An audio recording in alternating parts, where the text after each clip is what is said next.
বাজারে এমন কালা গোলামের কোনো দাম নাই, কেউ কিনবো না গো নবী, আমি বড় কম দামি মানুষ। যে কথাটা বলার জন্য এত সময় আপনাদের সাথে কথা বললাম, এই কথাটাই আমি আপনাদেরকে শুনাইতে চাই। আল্লাহর রাসূল তখন এক কালা গোলাম রে বুকের মধ্যে জড়ায় ধরে বলে, তোর চামড়া কালা, দারিদ্র বদন, আর সবজি বিক্রেতা, দুর্বল হাল, এই পৃথিবীর মানুষের কাছে পছন্দের না হলেও দুনিয়ার কোনো মানুষের কাছে তোর দাম নাই, কিন্তু আমি নবী সাক্ষী দিতেছি, আনতা ইনদাল্লাহি গাল, তুমি মহান রব্বুল আলামিনের কাছে বড় দামি। এই যে একটা কালা গোলাম, যার চেহারা কালা, যে গোলাম যারা দুনিয়ার কেউ কিনবে না, কিন্তু রাসূল তার মাথায় হাত রেখে বলে, আনতা ইনদাল্লাহি গাল, কোন নিয়ামতের বদলায়? এই কালা গোলামের মূল্য হলো কেন? এই কালা গোলামের মূল্য হয়েছে দুটি জিনিসের কারণে। এই দুই জিনিস পৃথিবীর মাটিতে যার ভেতরে পাওয়া যাবে সে মূল্যবান হয়ে যাবে।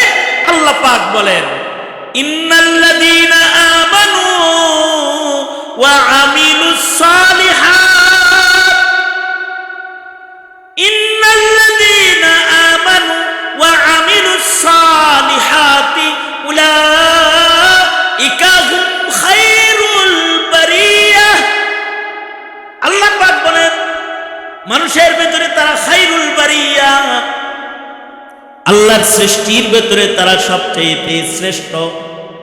যাদের দুই দৌলত আছে, একটা দৌলত হলো তাদের কলবের ভিতরে আছে ঈমান, ঈমানের নূর দিয়ে তাদের কলব বড় সুন্দর সুসজ্জিত, আর তাদের জিন্দেগিটা নেক আমল দিয়া সুসজ্জিত।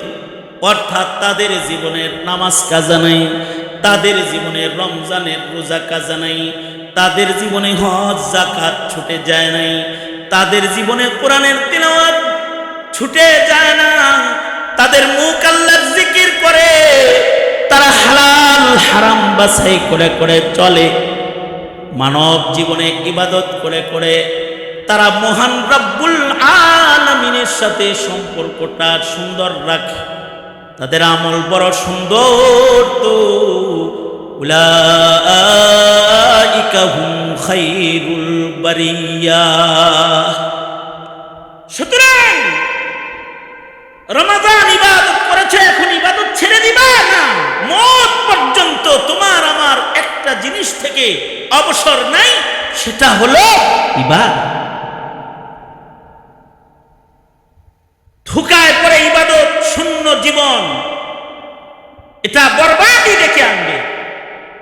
আল্লাহ পাকের খৌফ ও খাশিয়াত দিলে রেখে মওত পর্যন্ত ইবাদতের জিন্দেগিকে আপনার নেওয়াটাই হলো একটা মুমিনের সফলতা। সুতরাং এক ওয়াক্ত নামাজ যেন কারোর কাজা না হয়, ইনশাআল্লাহ বলেন জোরে করে।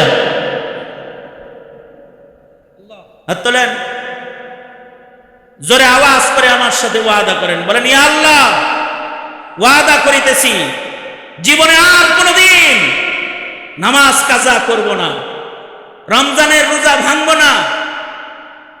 ইয়া আল্লাহ, ওয়াদা করিতেছি বেপরদা চলব না, হারাম খাইব না, হারাম উপার্জন করিব না, জুলুম করিব না।